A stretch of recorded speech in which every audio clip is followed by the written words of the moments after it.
Good morning. Hello, everybody here in this pavilion, but also everybody following us in streaming. I have the great pleasure to be with two fantastic energy women. And I stress this point because it was not so common to find women in energy not so far ago, and now it is much more often. Very sound people, very sound women working on energy in very tricky and complicated context. Hey.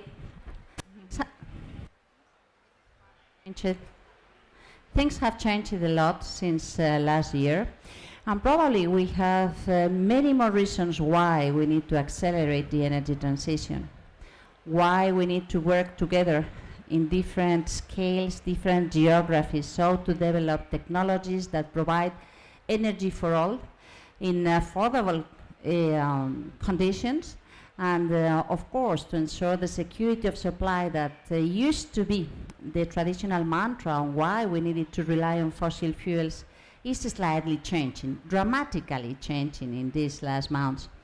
I think that we are all aware of all of that, and we are in the middle of a very deep transformation that has become a little bit trickier because of the turmoil that we are living in Europe and in the secondary raw consequence in the rest of the world because of the invasion of Ukraine by Russia, and the fact that in Europe we needed to absorb such a big interruption of the main supplier of the energy materials towards the European Union. So in this context, we have the great privilege to have with us the Commissioner Simpson, Commissioner Kadri Simpson, who is a restless person working on energy security in the Europe, but also ensuring that our colleagues in Ukraine have the possibility to count on energy supply, and at the same time pushing for a great transformation that has gone through unexpected challenges, trying to provide the right answers to all the questions that the different governments, the different stakeholders tried to push forward. And we also have with us the Deputy Director General of the International Energy Agency, always busy with the assessment, the recommendations, the capacity to have the whole overview on what it is going on in the whole world, and now particularly committed in order to provide some clues on how to respond to the challenges that we're facing in this point in time.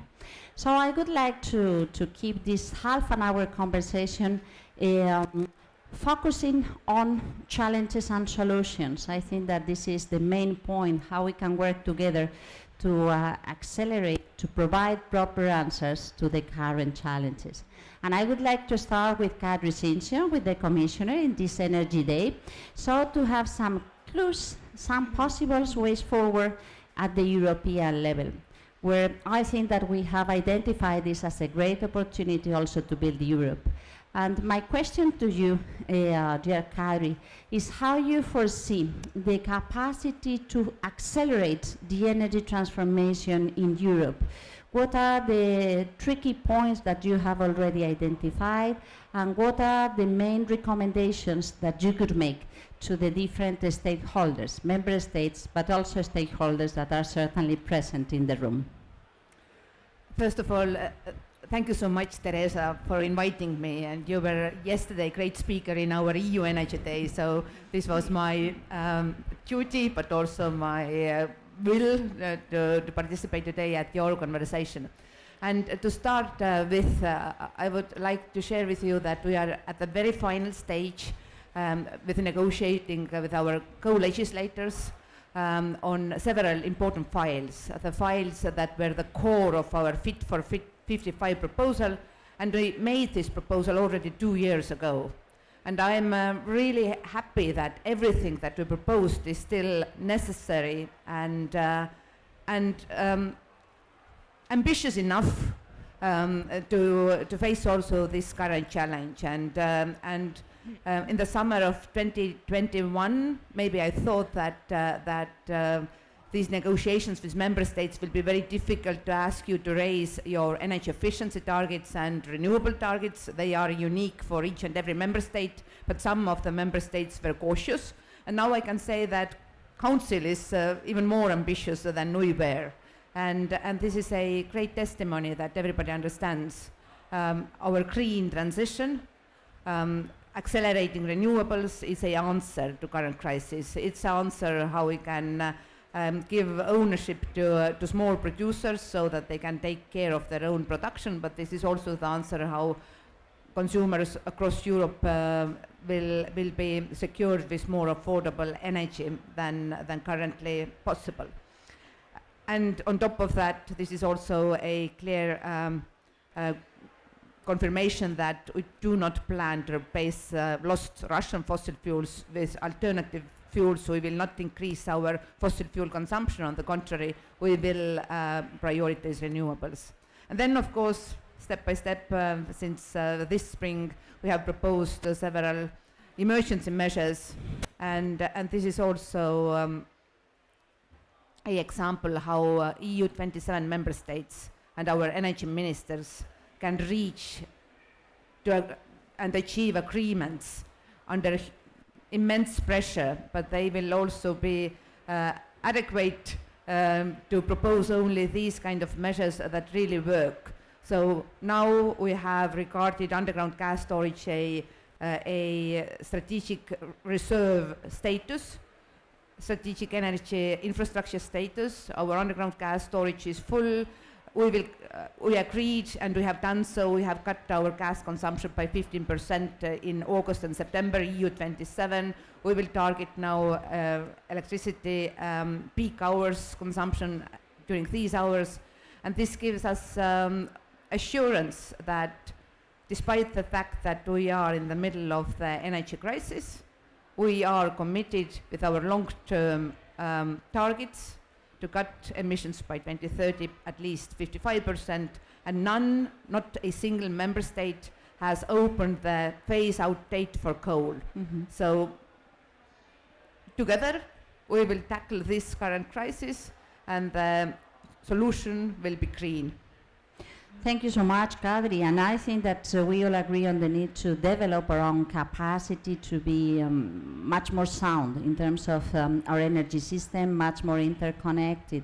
And this relates to something that the International Energy Agency is pushing forward for a long while already, stressing that the energy sector is key in the full decarbonization pathways at the global scale, and identifying some technologies that can help. Of course, the electricity is a main driver in this transformation, but sometimes we identify new challenges, how to store electricity, how to decarbonize the industrial processes and the mobility. And this is something that you have been focusing the attention much more in the recent years, and the World Energy Outlook is trying to push forward some warning messages, but also some hope messages.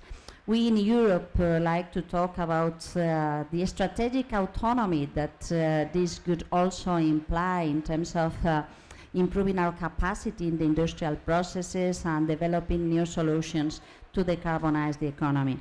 I would like to have some additional comments from your side on, according to your own understanding, how you think that we can accelerate the development of key technologies in these fields. I think that some technologies are already mature, even if they can improve their performance or they can use new materials that do not create new bottlenecks, but at the same time there are new technologies in the horizon that may be needed. So what is your view from the International Energy Agency point of view, how we can accelerate this learning process? Well, thank you also, Mr. for the opportunity to be with you today. It really is an honor to be on the same platform with both of you.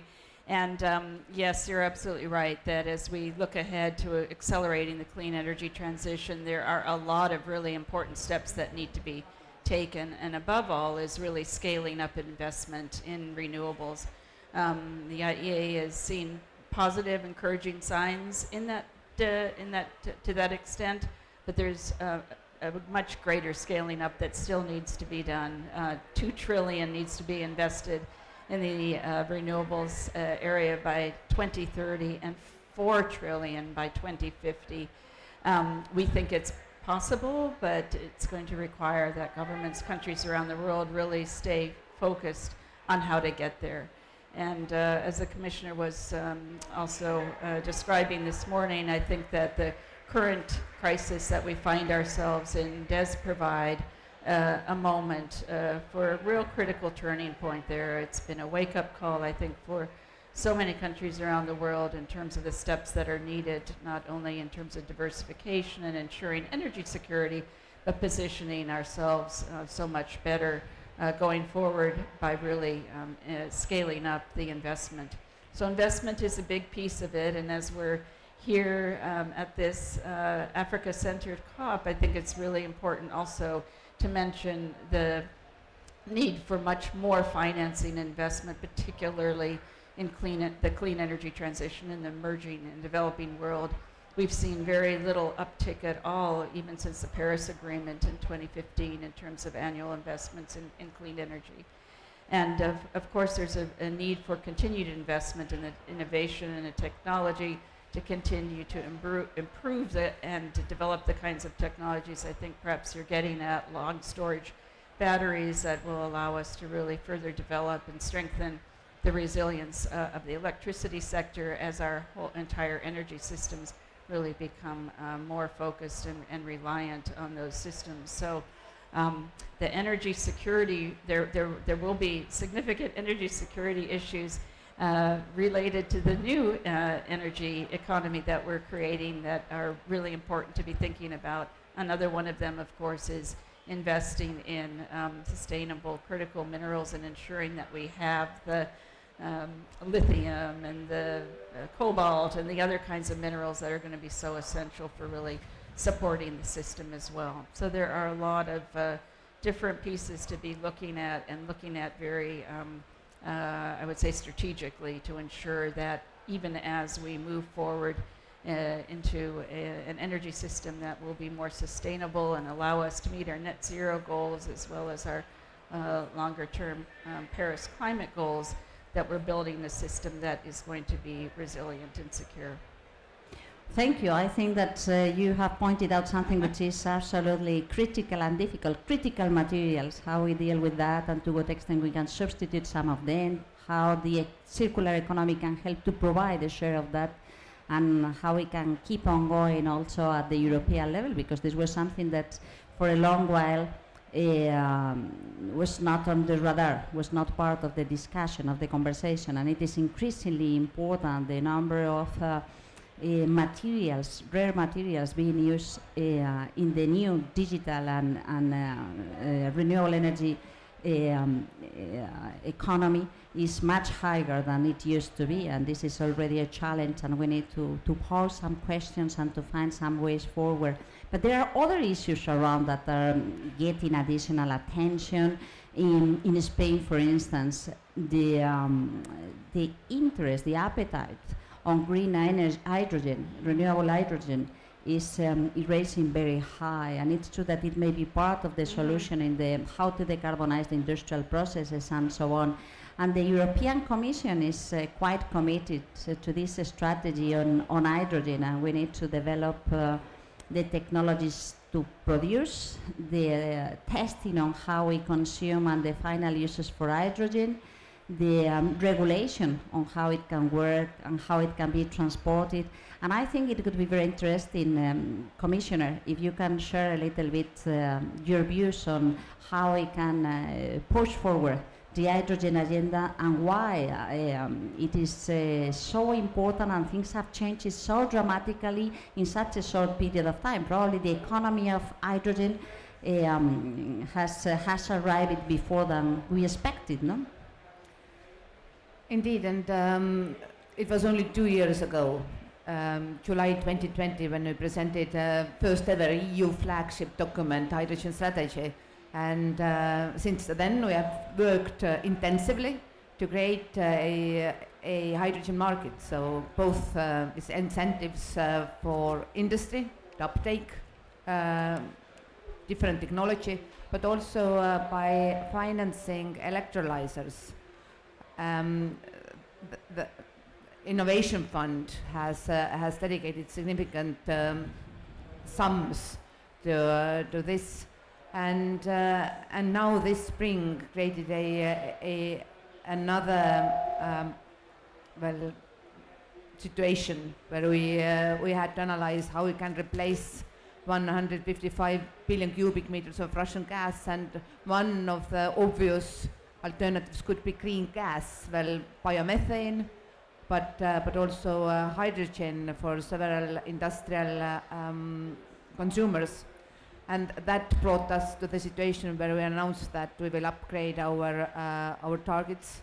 So 10 million tons produced in Europe, but also 10 million tons of green hydrogen imported from our trading partners. And tomorrow, Commission will sign a MOU with Egypt on green hydrogen, because there are several neighboring countries who are trusted trading partners, but we want to create a well-functioning partnership beyond this decade. So not to sign only memorandums on natural gas, but offer a future-proof cooperation for these countries.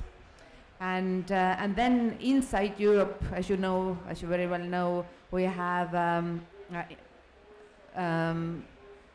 identified 3 priority corridors. Iberian corridor is one of them, and then there is a huge potential from the North Sea. Countries around the North Sea have committed to produce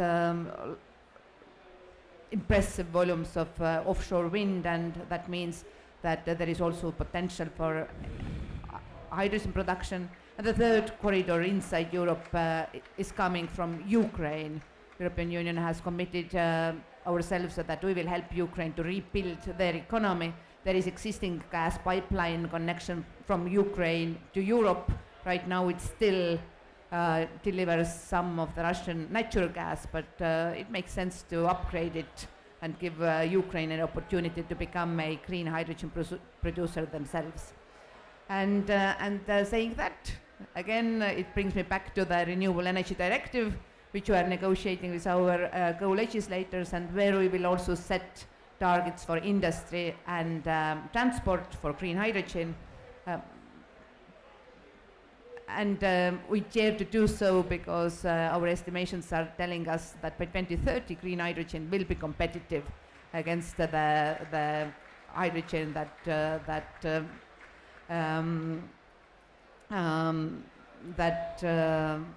covers currently our consumption, the grey hydrogen.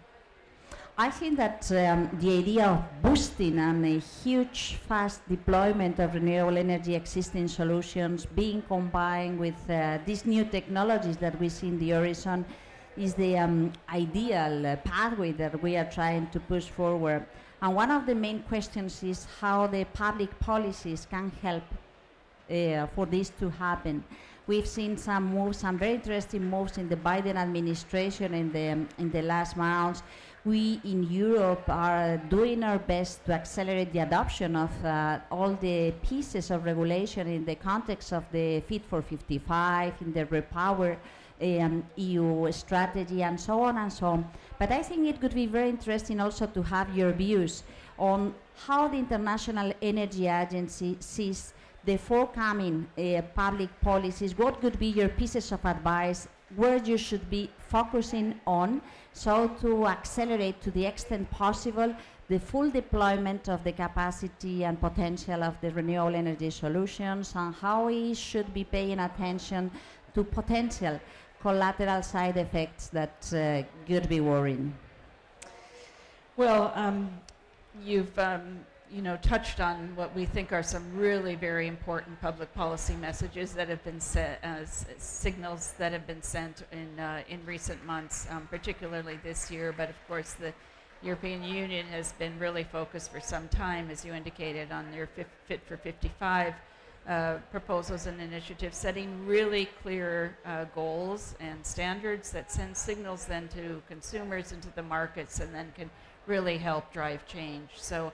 And in the United States, as you mentioned, through the Inflation Reduction Act, significant funding has now been available also to incentivize investments in the technologies and renewable space that can really help the needle in terms of the ambition that's required in terms of investments. And we've seen similar positive steps being taken in countries like Japan, Korea, and elsewhere.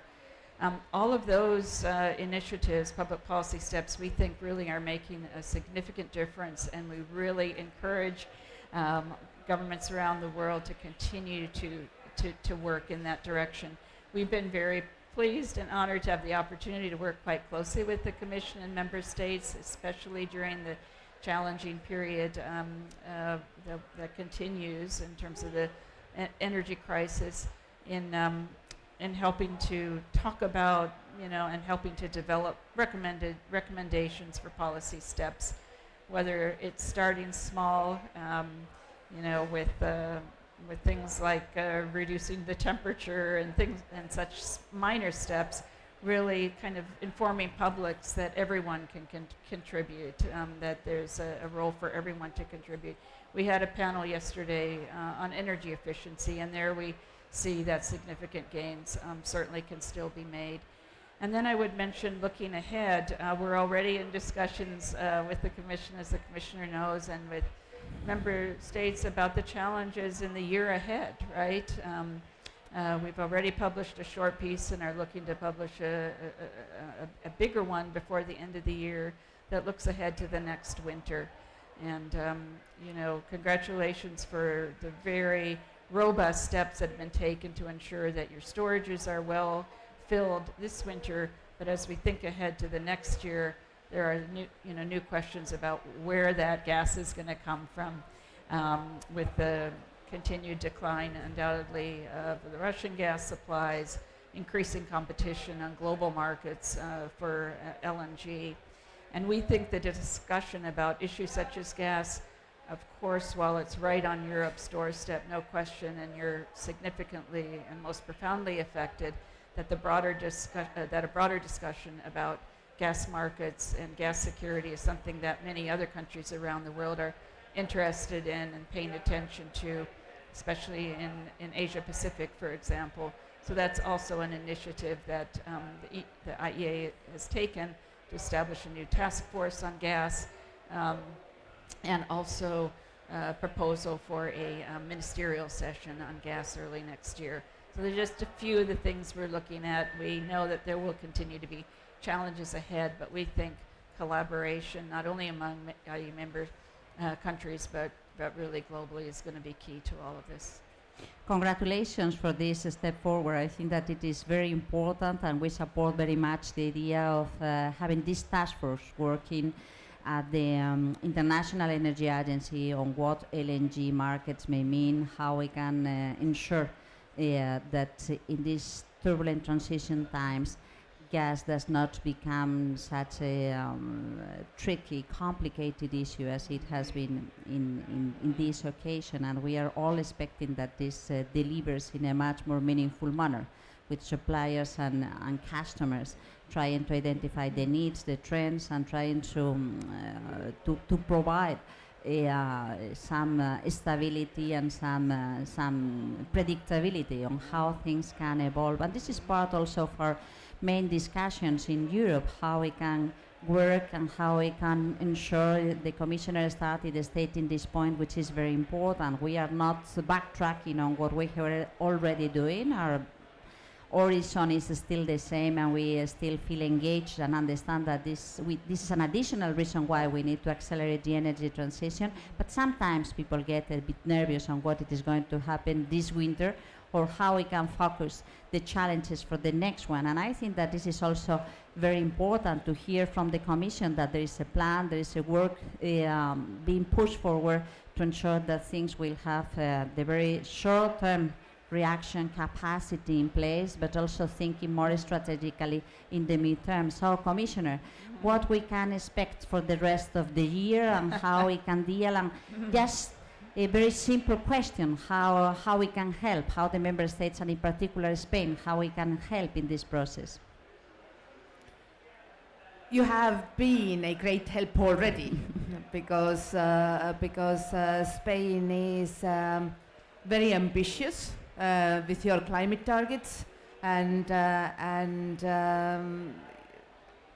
in this current context of natural gas crisis, where Russia is manipulating with their volumes, you have received also more LNG than you consume yourself, so you have been able to support the neighbors. Now, in the longer run, I think that we have to give you better opportunity to help. Well, I feel responsible that you don't have enough electricity cables yet that connects you to the rest of the Europe, because all our assessments, they are saying that well interconnected energy markets, they bring benefits for the consumers. So all over the Europe, Acer assesses that that consumers do benefit annually worth of 34 billion euros, and that means that we cannot, we cannot postpone the negotiations, so that on top of Biscay-based subsea cable, you will have also 2 Pyrenees cables. I know that this is a discussion and challenging negotiations between France and Spain, but us as European Commission, we do have responsibility to help member states to find a working solution, because integrated electricity markets help us to to increase the share of renewables, and in the end everybody will benefit. On the broader context, I think that that it is also important to keep in mind that that this current situation of very unsustainable and high prices is not a consequence of our policies. It is consequence of well, this is like second front of the Russian war. In Ukraine, this is full-scale war, but Putin has launched another front using his power to manipulate our energy markets, and we are fighting here a fight along with Ukraine. Yes, it means that our governments have to pay direct support schemes to our vulnerable consumers, but well, there is no chance that we will just raise fight flag and will negotiate with war criminals. So this is a fight where we have to stand together, aligned, and thank you very much for understanding that, because you were not the ones who were dependent on pipeline gas from Russia. Oh, thank you so much. I think that it is very important to understand that this is not anymore a very local issue to be solved at the global scale. But I think that this also is an interesting question to be directed, to be addressed to the International Energy Agency. I think that this is the decade of change. Deep transformations are taking place. So again, we have been vocal on many different aspects related to energy, in particular renewable energy, green energy, but also savings and efficiency, as the Commissioner was saying, and new technologies. So very last question to Mary. Can we help? Can Spain do something? I think that we have the companies, we have the ambition, and we would like to use this national understanding of the importance of working together with many other players in the world to promote this transformation. So how can we help? Well, thank you. I mean, there's no question. Spain is not only a really valued member of the IEA, but I know has achieved so much in terms of your own energy transition, your coal phase out, and the resources that you have in terms of your LNG, your gasification capacity, and so on. I think present some opportunities for you, as you already are doing, to continue and to contribute even further to energy security across Europe. So we definitely very much look forward to working with you on all these challenges that we have just discussed. As I said, I think collaboration is just really important. We can learn so much from each other, and I think while we continue, we're still in the midst of this energy crisis. I think we're very inspired by the kind of determination that we've seen from Europe and across Europe in making what is going to be a huge leap forward in terms of the transition. Yes, it presents huge challenges, no doubt, for consumers, for companies, and others. But I think the commitment to really double down to move forward as fast as possible on investing in renewables and the technologies that are needed to support a clean energy transition are just so important. So thank you so much for your contributions, and we certainly look forward to continuing to work with you. So, Mary, thank you so much. We can do as a dilemma of this year in the COP status, implementing together for a successful and safe climate. So thanks a lot for your work, and thanks a lot to you all for being here. Right. Thank you.